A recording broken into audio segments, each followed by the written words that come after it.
ரமலான் மாதத்தில் நோன்பு திறக்கும்போது பேரீச்சம்பழம் முதலில் சாப்பிடுவது ஒரு அழகான சுன்னத் வழக்கம். நாள் முழுவதும் சாப்பிடாமல் இருந்த உடலுக்கு உடனடி ஆற்றல் தேவைப்படும் நேரம் அது. பேரீச்சம்பழத்தில் உள்ள இயற்கை சர்க்கரை உடனடியாக இரத்தத்தில் கலந்து உடலை புத்துணர்ச்சி பெறச் செய்கிறது. மேலும் இதில் உள்ள கார்போஹைட்ரேட்டுகள் மெதுவாக ஆற்றலை வெளியிடுவதால் நீண்ட நேரம் பலமாக இருக்க உதவுகிறது. வைட்டமின் B6, A, K, இரும்பு சத்து மற்றும் நார்ச்சத்து போன்ற பல ஊட்டச்சத்துகள் இதில் நிறைந்துள்ளன.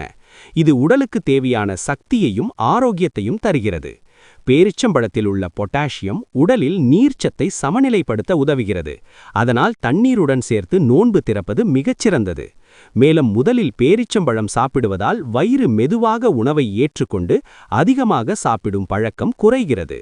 நார்ச்சத்து அதிகம் இருப்பதால் செரிமானமும் சீராக நடைபெறும்.